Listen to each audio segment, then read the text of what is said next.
Do you know that type of person who makes everyone laugh, but when they get home, the silence is almost unbearable? Richie Tozier is exactly like that. Everyone remembers him as the clown of the group, the funny one, the one who never takes anything seriously. But what if I told you that his humor was not strength and it was fear? That every joke was a shield and every laugh a disguised cry for help? The scariest part is that Richie's real enemy never wore clown makeup, nor hid in the sewers of Derry. It lived inside him, in the truths he avoided, in the emotions he did not know how to deal with. And maybe this is the most disturbing point. The monster that scares you the most may not be the one that chases you, but the one that lives inside your head. In this video, we are going to go deep into Richie Tozier's mind, understand why he laughs when he should cry, why he runs when he should stay, and how the fear of being who he is became the true terror of his life. Get ready, because this analysis is not about it. It is about me, about you, about everyone who has ever hidden pain behind a smile. If you are a fan of cinema, psychology, and want to understand the mind behind your favorite character, subscribe to the channel so you don't miss any video. But first, comment below which character you want me to analyze on the channel. Now let's go to the video. Richie Tozier is the type of person who enters a room and immediately changes the atmosphere, always with a joke on the tip of his tongue, an energy that seems never-ending, and a curious look at the world. But behind all that humor, there is someone desperately trying to hide their own fear. Since he was little, Richie learned that making others laugh was the easiest way to avoid dealing with what hurt. And let's be honest, who hasn't used laughter as a shield? He is the clown of the losers group. The guy who says what no one else dares, who turns the absurd into a joke, but who deep down is terrified of being taken too seriously. It is as if humor were armor shiny on the outside, but made to hide the inner cracks. Richie grew up in a world where showing vulnerability was almost an invitation to suffering, so he learned to survive by being the funny one in the group. The question is, how long can this role hold? Do you know that friend who is always ready to crack a joke, even in the worst moments? Richie is exactly that. In the midst of monsters, traumas, and childhood fears, he finds a way to laugh, because somehow, laughing is more bearable than crying. He is not just the comic relief of the story, he is living proof of how humor can be a tool for emotional survival. A smile on the face, but a heart full of storms since childhood. Richie learned to protect himself through his voice, literally, imitations, puns, sarcastic comments. All of these were ways to shift focus. If he made others look at his humor, no one would look at his pain, and this creates an interesting layer. The more he talks, the less he shows of himself. Silence is dangerous for him, because in the silence, he would have to hear himself, and maybe he does not like what he would find there. Richie has always been the boy who did not fully fit anywhere, neither at home, nor at school, nor even in his own losers group. He felt accepted, of course, but never completely understood. It is that feeling of being surrounded by people and still feeling alone. And, curiously, this is a trait that many people carry, this absurd desire to be seen, but the fear of showing who they really are. Richie translates this into jokes when the Losers Club faces Pennywise. Richie carries something beyond the fear of dying, the fear of being exposed. Not just any secret, but what he tries to hide even from himself. It is as if the clown were a distorted mirror of what he fears the most, the truth. Pennywise does not need to invent anything to reach him. It is enough to show what Richie tries to deny, and that, my friend, is the kind of terror that not even humor can disguise his journey. And it is not just about facing a monster, but about facing himself. Every laugh he gives is an act of resistance, an attempt to say, I still control what I feel. But the more he tries to control, the more cracks appear. And at this point, his story begins to become something much deeper than it seems, an internal journey masked by sarcasm and punchlines, and in a way, that is what makes Richie so human. Because if we think about it, we all have a character we create to survive. His is the funny one. Ours may be the strong one, the detached one, the overly rational one, but at some point, the mask begins to weigh. And that is when the true terror appears, when we realize that laughing at everything may have been just a way not to really cry. Behind every joke of Richie, there is a little inner voice that never shuts up. The one that says, what if they find out who I really am?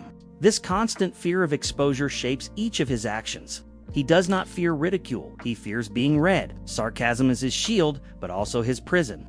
because when everything is a joke, nothing is taken seriously. And the problem is that at some point, he also begins to believe he should not be taken seriously. One of Richie's most silent traumas is the fear of rejection. Since childhood, he understood that being accepted meant performing, being funny, being light, never causing discomfort. He is the type of person who, when the environment gets heavy, makes a joke just to ease the tension, even if inside he is collapsing. It is exhausting to live like that, always measuring the tone, the timing, the humor to ensure no one sees what is behind the laugh. Another strong conflict is the difficulty of accepting his own identity. In it, Chapter 2, there is a powerful subtext about his sexuality, something he never had the courage to admit, not even to himself. This creates silent pain, a nameless guilt. It is the kind of thing that corrodes inside, because it is not about hiding from others, it is about hiding from oneself. And the more he denies it, the more the fear grows, like a shadow that follows him in every forced laugh. Richie is the living portrait of the fear of vulnerability. He jokes about everything except what really matters to him, because if he takes that seriously, he will have to admit that he feels, and feeling is risky. Feeling is exposing oneself. He prefers to keep the conversation light, the mood funny, the game going, but deep down, there is an absurd need, a desire to be understood without having to explain so much, as if saying, "Laugh with me, but please, see me too." There is also the trauma of loneliness, not the one of being alone, but the one of feeling alone, even when surrounded by people. Richie lives surrounded by voices, laughter, noise, but inside, there is a deafening silence. The type of silence that makes you question if someone really knows you, and this is one of the most human fears that exist. Because deep down, we all want to be accepted for who we are, not for what we show humor for. Richie is a form of control. He learned that if he could make someone laugh, he could dominate the situation, prevent chaos. But the irony is that the chaos itself lives inside him. It is the comedian's paradox, the guy who heals others with laughter but does not know how to deal with his own pain. And when he loses control of the situation, when fear speaks louder, laughter becomes an automatic defense. Almost a reflex, there is also a hidden, almost invisible anger. Anger for having to always be the funny one, the entertaining one, the one who eases everyone else's weight.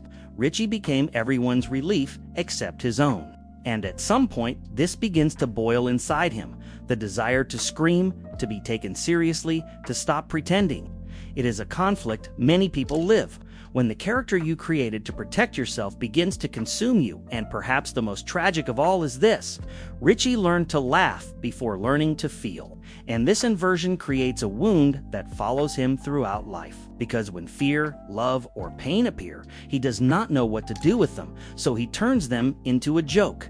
But deep down, the joke was never funny to him. It was just the easiest way to keep existing without completely collapsing. Richie, Tozier, is the type of person who lives balancing two versions of himself, the one the world knows and the one he keeps under lock and key. And it is precisely this duality that shapes all of his choices. He always chooses laughter because laughter is safe. It is predictable. It is the shield that prevents others from getting too close. Every decision of his, every escape, every joke, every diverted glance is driven by a deep fear of being discovered. It is as if he feared love and rejection in equal measure. These traumas made him hypervigilant. Richie is always on, reading the environment, trying to predict what might go wrong to anticipate with a joke.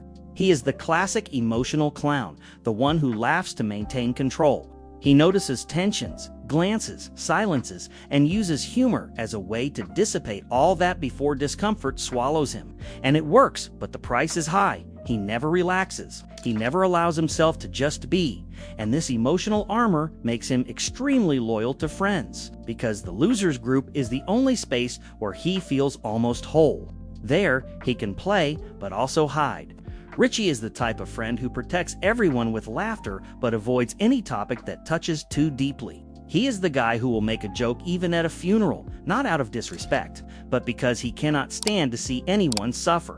Maybe because others' suffering reminds him of his own throughout life. He adapts to the role the world expects of him, the funny one, the light one, the entertaining guy. And the more this role repeats, the more he drifts from who he really is. This is common in many people. We wear a character that works and begin to believe it is us. But there comes a time when the laughter loses its sound. And when that happens, a strange emptiness comes, as if life has stopped being spontaneous and turned into a performance. The difficulty of opening up emotionally makes him sabotage his own relationships. Richie is the type who dodges when someone tries to go deeper, who changes the subject when things get serious. This creates a pattern. The more he cares, the more he runs. It is a defense mechanism disguised as nonchalance. And it is curious because this behavior is so human. How many times do we also disguise affection with irony to avoid the risk of getting hurt? But at the same time, these traumas also gave him something beautiful: empathy. Richie sees others' pain because he knows his own well. He has a fine-tuned radar to identify when someone is unwell, and instead of questions or advice, he offers laughter. It may not be the deepest remedy, but it is the fastest, and sometimes it is what saves the day. Even if deep down, he still needs someone to do the same for him. No jokes, no masks. This constant denial of feelings creates a silent void in him. Richie seeks stimulus, noise, people, movement, because silence scares him. Deep down, he is afraid of facing himself. Humor becomes the bridge between him and the world, but also the wall that separates him from any real intimacy. It is a life always lived on the surface, afraid to dive too deep and not be able to come back. And that is precisely what makes him so complex and fascinating. Richie is not just comic relief. He is a portrait of disguised pain, masked loneliness, courage dressed as a joke. He is the type of person the world calls entertaining, but if you look closely, he is just trying to keep his heart whole for one more day. And, of course, fate still had plans to make him face his fears in a way that no joke could ever ease. How Pennywise uses his fears and traumas to scare him. Pennywise never attacks in an obvious way. He does not need to appear with sharp teeth to make Richie tremble. The clown knows that the most paralyzing fear is the one that lives in silence inside us. In Richie's case, the true terror is not in the creature in front of him, but in what it forces him to face: his own identity, shame, fear of being truly seen. Pennywise does not chase him, he exposes him, and this kind of fear cannot be disguised by any laughter. When the clown confronts him with the phrase, "I know your secret," Richie's expression changes completely. That is not a supernatural threat, it is an emotional sentence. It is the equivalent of someone opening your diary in the middle of a crowd. Pennywise does not need to invent monsters. He just lights up the space where Richie always kept everything dark. And that is when the terror becomes psychological. The clown becomes a mirror reflecting everything Richie tries to hide, even from himself. Richie's fear is not of dying, it is of being exposed. It is having the funny clown unmasked and seeing people's expressions change. Pennywise perceives this with surgical precision and turns laughter into a weapon. He knows that for Richie, shame is more lethal than any claw. It is scary to think about. Sometimes the most real fear is not what can hurt us, but what can reveal us. This is the dark genius of Pennywise. He does not create new traumas. He recycles the old ones. He enters the spaces that already exist, the cracks, and only amplifies the sound of fear until it is deafening. In Richie, this means facing the idea that his humor was never strength, but defense. The clown forces Richie to look at his own mask and realize how much it suffocates him. It is the moment when laughter stops being liberation and becomes a prison. The most curious thing is that Pennywise does not need to explicitly state what the secret is. He just needs to suggest it, and that is enough for Richie to collapse internally. Because sometimes fear is so intimate that it is enough for someone to hint that they know for everything to fall apart. It is the kind of dread that many people know well, the fear of being discovered, judged, different. Pennywise embodies the accusing gaze that Richie always imagined the world would have if he showed himself completely. Every time Pennywise appears, he steals Richie's power of the joke. He turns humor into something useless, dismantling the only shield the boy has. It is as if saying, "Now, laugh at me if you can." And this moment is brutal, because when humor no longer protects, he has to deal with the void that remains. And the void, for someone who always ran from silence, is the worst kind of fear. But what Pennywise does not understand, and maybe not even Richie realizes at first, is that fear can also reveal courage. By being forced to face what he fears the most, Richie begins to understand that facing the truth is not weakness, it is liberation. The clown terrifies him, but without realizing it, pushes him towards self-knowledge. It is as if by breaking the mask, he gives Richie the chance to truly breathe for the first time, and in the end, Pennywise represents the fear we all try to hide of not being accepted for who we really are. He is the reflection of judgment, shame, and rejection. But just like Richie, there comes a time when we understand that true power is in stopping running. Because when you face your own monster head-on, laughter returns, but this time, not to hide, and to heal. So what did you think of today's analysis? Did you manage to identify with Richie's way of turning pain into a joke? It is curious to think how sometimes we also wear this mask without even realizing it. Tell me in the comments what impressed you the most in this video, and most importantly, which character you want me to analyze next. It can be someone who intrigues you, moves you, or even irritates you, because each of them carries a piece of us. And if you enjoy this type of deeper analysis, subscribe to the channel and turn on notifications. That way, you will not miss any new video and continue learning with me about the psychological side of the characters who marked your life.